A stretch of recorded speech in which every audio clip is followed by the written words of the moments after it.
De retour dans le Grand JT, je suis ravie d'accueillir Boris Cheval. Bonjour. Bonjour. Merci d'être avec nous. Vous êtes chercheur en neuropsychologie de santé, en psychologie du sport et épidémiologie sociale. Tout le monde sait qu'évidemment l'expérience, l'exercice physique est bon pour la santé, peu importe l'âge d'ailleurs. Mais est-ce que vous saviez qu'il permet d'améliorer aussi les performances scolaires? Ça va être justement notre discussion avec Boris Cheval. Vous avez mené des recherches à ce sujet sur l'éducation physique à l'école et le lien avec justement ces performances scolaires. Aujourd'hui, en gros, faire du sport permet aux élèves de mieux réussir à l'école, selon vous? Alors, il faut être toujours prudent dans les associations qu'on observe. Après, ce qui est certain, c'est qu'au niveau des données de la littérature, lorsqu'on regarde l'ensemble des données de la littérature, il y a des preuves assez solides pour souligner que l'activité physique va améliorer le fonctionnement cognitif des enfants. Et il y a aussi des preuves assez solides, alors pas pour toutes les matières, mais par exemple pour les mathématiques, qui montrent que si on augmente le temps d'activité physique à l'école, on va améliorer les performances en mathématiques. En tout cas, au niveau des associations, c'est ce qu'on peut trouver. Alors, expliquez-moi par rapport aux mathématiques, que je comprenne bien. Comment ça se passe? Quel est l'aspect qui s'opère au niveau cognitif? C'est des études interventionnelles. Les chercheurs, donc moi j'ai regardé la littérature, je fais une revue systématique de la littérature avec mes collègues. On voit que les chercheurs qui ont augmenté le temps d'activité physique à l'école, on voit que dans ces groupes où il y a eu plus d'activité physique à l'école, les performances scolaires en fin d'année en mathématiques sont supérieures. Au niveau des éléments qui pourraient expliquer une amélioration des performances en mathématiques, eh bien, on a toute une littérature qui va aussi montrer que l'activité physique, elle va avoir des effets sur votre corps, mais elle va aussi avoir des effets sur votre cerveau. On peut montrer qu'en faisant de l'activité physique, que ce soit chez les animaux ou chez les êtres humains, on va avoir une amélioration, une augmentation de la quantité de neurones, on va avoir une amélioration du nombre de synapses, donc une meilleure connexion neuronale, donc un ensemble de choses qui vont se mettre en place pour souligner le fait que le fonctionnement cérébral pourrait être amélioré. Après, je suis toujours prudent sur les effets qui sont mis en évidence, mais c'est vrai que lorsqu'on regarde l'ensemble de la littérature, il y a quand même des preuves assez importantes pour dire que l'activité physique a des effets bénéfiques sur les performances scolaires en mathématiques. Et je voudrais juste rajouter quelque chose qui est fondamental. On a souvent opposé le temps d'activité physique, le corps, à l'esprit.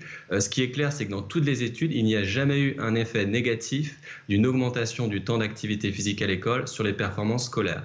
Autrement dit, si on met davantage d'activité physique à l'école, souvent l'argument c'est de dire on n'a pas le temps, puisqu'on a des apprentissages fondamentaux à faire, eh bien, les données de la littérature montrent le contraire. Si vous augmentez le temps d'activité physique à l'école, en aucun cas on va perturber les performances scolaires, et même en mathématiques, comme je vous le disais, on va avoir une augmentation de ces performances. Vous voulez me dire qu'en temps de Coupe du Monde, les plus grands sportifs pourraient avoir des performances scolaires inédites? C'est ça que vous êtes en train de me dire, cher Boris Cheval. Trêve de plaisanterie, juste, j'aimerais bien comprendre. Je vous ai posé la question, mais vous ne m'avez pas répondu. Pourquoi les maths précisément? Alors, il n'y a pas forcément d'explication. Enfin, il y a des explications a posteriori qui ont été proposées. C'est l'idée de dire que les fonctions cognitives, donc intellectuelles, qui sont développées dans l'activité physique, par exemple des capacités d'inhibition, le fonctionnement exécutif, ce seraient des fonctions qui seraient davantage efficaces et donc qui permettraient d'améliorer les performances en mathématiques. Après, encore une fois, c'est des arguments a posteriori pour expliquer un lien. Donc, il y a des proposition. Après, moi, je suis toujours prudent pour essayer d'éviter quand même de mettre des mécanismes alors qu'on n'a pas forcément les preuves directes. On a l'association, on a des hypothèses sur les mécanismes liés au fonctionnement exécutif amélioré, mais les preuves quand même sont encore assez faibles. Et à l'inverse, est-ce qu'il y a des matières sur lesquelles l'activité physique, sportive n'a aucun effet ? Alors dans la revue qu'on a effectuée, on a regardé sur le français, et sur le français, il n'y a pas de preuve que l'activité physique va améliorer les performances en français. Et puis une des explications mises en avant par les auteurs, c'est que les fonctions cognitives qui sont sollicitées pendant l'activité physique ne seraient pas forcément déterminantes pour l'apprentissage des langues. Après, on peut quand même souligner encore une fois qu'il y a quand même des effets qui vont dans le sens, c'est simplement qu'ils ne sont pas significatifs. Mais encore une fois, et ça je pense que c'est vraiment important, augmenter le temps d'activité physique à l'école ne va en aucun cas perturber les performances scolaires et au contraire pour les mathématiques en particulier. Alors le but de ces études, de cette littérature, comme vous dites, c'est aussi de pouvoir faire évoluer les mentalités, donc changer les mœurs, changer les pratiques, notamment à l'école. On sait que les enfants âgés de 6 à 12 ans passent 95% de leur temps scolaire à être inactifs. Est-ce qu'il ne faudrait pas carrément revoir la manière finalement de penser et de travailler? Est-ce qu'on pourrait imaginer justement les SVT et la physique, par exemple, debout? Est-ce qu'on pourrait imaginer une manière d'apprendre les langues en faisant de l'exercice physique, selon vous?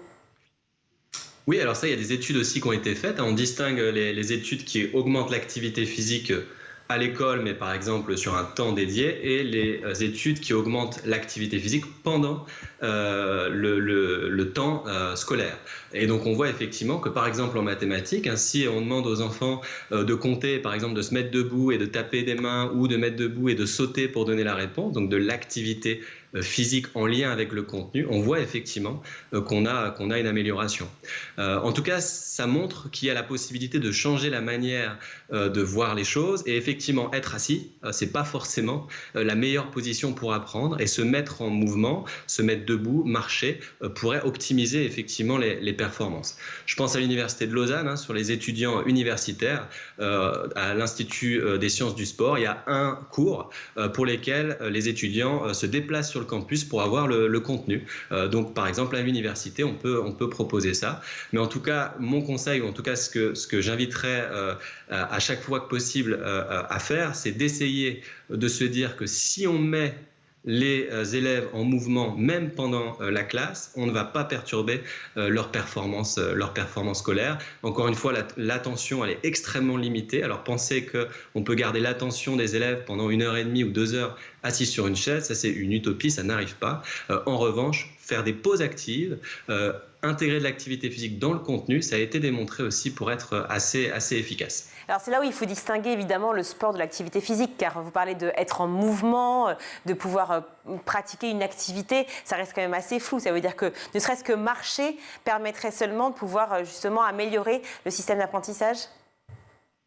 Alors justement, c'est une très bonne question. Ce que j'avais pas dit aussi dans les études, on montre que pour le fonctionnement cognitif, alors là je parle pas pour la santé, si vous marchez tous les jours une demi-heure, ça améliore considérablement votre santé physique et mentale, et chaque pas compte. À chaque fois que vous augmentez, même faire un petit pas de plus, vous allez avoir des conséquences positives sur votre santé physique et mentale. Donc sur la santé, marcher fonctionne très bien. Par contre, pour les performances cognitives, ce qui a été démontré, c'est des équipes par exemple aussi en Suisse qui montrent que la qualité de l'activité physique va compter. À partir du moment où c'est des activités physiques qui sont assez complexes, qui vont demander de la coordination motrice, qui vont demander de l'inhibition, en gros les sports collectifs par exemple, à partir du moment où on sollicite véritablement le fonctionnement cognitif, on va être davantage efficace. Et ça me permet aussi de souligner encore une fois que le gouvernement qui propose les 30 minutes d'activité physique par jour, qui ne sont pas respectées, en tout cas pas dans l'école de mes enfants, ce 30 minutes d'activité physique par jour, il ne doit pas se substituer à une éducation physique de qualité qui, elle, va effectivement mobiliser et solliciter le fonctionnement physique et le fonctionnement cognitif des élèves. Donc c'est vraiment important de penser à la qualité de l'activité physique, et mettre en place des activités physiques de qualité, ça demande une formation. Ça demande vraiment d'être éduqué, de savoir exactement ce qu'on va mettre en place en fonction des capacités des élèves. Donc autrement dit, il faut être dans le milieu de l'enseignement et pas dans le milieu de l'encadrement sportif. C'est pas la même chose. Comment réagissent les enseignants quand ils voient vos études, vos recherches ? Alors ça va dépendre de leur tradition, on va dire, ou de leur vision, de leur croyance. On a pas mal d'enseignants, alors moi je connais plutôt des enseignants d'EPS qui sont forcément intéressés par ça. Après, les barrières qu'on observe, c'est la question de la gestion de la classe, la question de la gestion de l'apprentissage, de la capacité de réguler l'attention des élèves sur les contenus. Donc c'est toujours ces arguments qui sont mis en place, la question du temps aussi. On n'a pas le temps de faire 30 minutes vu tout le contenu des savoirs fondamentaux qu'on a à enseigner. Donc on a ces arguments-là qui sont mis en place. Mais encore une fois, et je le redis, au niveau des données empiriques, des données de la littérature, cet argument, il s'effondre quand on voit les faits. Puisqu'au niveau des faits, si vous augmentez le temps d'activité physique, vous améliorez considérablement la santé des enfants, mais vous allez ne pas perturber leur performance scolaire. Est-ce qu'on faisait plus d'activité physique il y a 30 ans, 50 ans ou 100 ans, par exemple, à l'école ? Alors effectivement, on voit qu'il y a une bonne diminution de l'activité physique. Les tendances sont assez claires. Si on regarde les 30 dernières années, il y a des études qui ont été publiées. On montre vraiment qu'il y a une diminution, quel que soit l'âge, mais encore plus marquée chez l'adolescent. Les adolescents, il y a une chute extrêmement importante. Aujourd'hui, dans le monde, on a 80% des adolescents qui n'atteignent pas les recommandations en matière d'activité physique. Donc 8 sur 10 qui n'atteignent pas les recommandations en matière d'activité physique et qui passent beaucoup de temps sédentaire.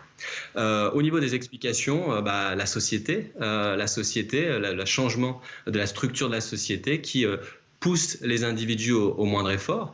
Nous, on a écrit un livre qui s'appelle « Le syndrome du paresseux » dans lequel on explique qu'on a tous une tendance à minimiser l'effort, à faire le moindre effort possible. Et donc, quand on a l'opportunité de le faire, c'est normal qu'on y aille. Donc, une des explications pour cette diminution de l'activité physique, c'est le changement de contexte. Et j'insiste juste sur les chiffres au niveau épidémiologique. J'ai des collègues de Brest, par exemple, un médecin de Brest qui a écrit dans Le Monde et qui parle de tsunami sanitaire. Il faut avoir conscience aujourd'hui que le manque d'activité physique, c'est un décès tous les 6 secondes dans le monde. Il y a plus de 5,2 millions de décès par an associés au manque d'activité physique. Et les habitudes, elles se prennent aussi dès l'école. On peut montrer que l'activité physique dans l'enfance prédit l'activité physique à l'âge adulte. Donc nous, c'est vrai qu'on milite pour augmenter l'activité physique à l'école, mais on milite au regard des données de la littérature. Ça va aider à amener les gens à être plus actifs au cours de leur vie et ça ne va en aucun cas perturber leur performance scolaire. D'autant que vous me disiez que effectivement l'activité physique avait diminué depuis des décennies en fait, et on voit que les savoirs fondamentaux que vous avez mentionnés également sont absolument pas à la hauteur, en tout cas en France, puisqu'on n'est pas bon du tout en mathématiques et beaucoup d'enfants arrivent en 6e sans savoir lire, écrire et compter convenablement. Est-ce que vous pensez, enfin en tout cas vos travaux ont l'air de le démontrer, que forcément il y a un lien justement avec le niveau français aujourd'hui de nos élèves et ce manque d'activité? Alors, c'est pas ma spécialité, les performances scolaires globalement. C'est vrai que si on regarde les enquêtes PISA, on voit effectivement que la France au niveau du classement n'est pas forcément parfaite et en tout cas en termes d'évolution, on n'est pas forcément dans une bonne évolution. Ce qui est sûr, c'est que l'adage esprit sain dans un corps sain fonctionne toujours. Donc l'activité physique pourrait éventuellement favoriser par exemple les performances en mathématiques, mais ce qui est important en tout cas pour moi, c'est de ne pas opposer vraiment le corps et l'esprit. C'est une vieille idée que le corps est distinct de l'esprit, c'est une erreur, c'est faux. Le cerveau, le corps, tout est en interaction permanente, on est une seule entité. Donc amener les gens à avoir un corps sain, à mieux manger aussi, on n'a pas parlé de l'alimentation, mais on pourrait parler de l'alimentation. L'alimentation, l'activité physique, le sommeil aussi, qui est extrêmement fondamental. Eh bien, toutes ces choses-là vont effectivement améliorer de façon importante les apprentissages scolaires. Le Covid, évidemment, cette énorme pandémie mondiale a paralysé aussi nos élèves français. Est-ce que vous avez relevé dans vos études et dans vos recherches effectivement un impact, encore une fois, sur l'apprentissage et ce manque d'activité, ou alors au contraire, parce que les gens étaient chez eux, ils essayaient quand même de sortir 1 heure par jour pendant les confinements et autres, et justement couraient pour pouvoir respirer et se donner un maximum d'activité à ce moment-là? Alors oui, on a quelques études qu'on a faites sur le Covid. On a eu des études qui montrent par exemple que si vous êtes actif physiquement, votre risque de faire des Covid sévères est plus faible. On l'explique notamment par une meilleure force musculaire qui joue son rôle ici immunitaire. Donc on voit des liens entre activité physique et protection pour le Covid. Et en termes de changement de contexte et d'activité physique, on a aussi des études, notamment un de mes doctorants, Silvio Maltagliati, qui a montré que la rupture de contexte qu'est le Covid a en fait paradoxalement permis à certaines personnes de se mettre à faire de l'activité physique. Donc on a une situation qui est assez mitigée finalement. On a pour certaines personnes Le Covid qui a été une occasion, ça a été un changement massif et donc une occasion, une crise, un changement qui leur a permis de se mettre à faire de l'activité physique. Par contre, pour d'autres, ça a été complètement l'inverse et je pense notamment aux adolescents et au temps d'écran qui a quand même fortement augmenté. Et il faut quand même souligner aussi que la santé mentale des individus et en particulier aussi des adolescents a fortement diminué pendant la période de Covid. Donc oui, c'est une opportunité pour certaines personnes de créer des nouvelles habitudes d'activité physique, mais globalement, le schéma est quand même pas positif, que ce soit sur la santé physique ou mentale. Je voulais savoir, est-ce qu'il y a un pays qui a un modèle du genre, qui a décidé tout simplement de faire en sorte que leurs élèves fassent plus d'activité physique et du coup, ça se ressent aussi au niveau des élèves? Alors, on a des pays. Alors, je suis pas spécialiste de la question, donc je vais faire attention, mais c'est sûr que les pays du Nord sont quand même considérés comme un petit peu plus en avance sur tout ce qui est l'activité physique au sein de l'école. On a aussi des pays qui proposent des activités physiques tous les après-midi. Donc, il y a des pays qui n'ont pas les mêmes politiques, ça c'est sûr. Après, c'est pas ma spécialité. Il y aura des gens mieux placés que moi pour en parler. Après, en Suisse, par contre, sur ce que je connais, effectivement, il y a certaines écoles, notamment chez les jeunes enfants, où les apprentissages sont faits vraiment en pleine nature, quoi. Ouais, vous parlez des pays nordiques, mais ils sont souvent bien classés effectivement dans les différents classements, notamment le classement PISA de mémoire.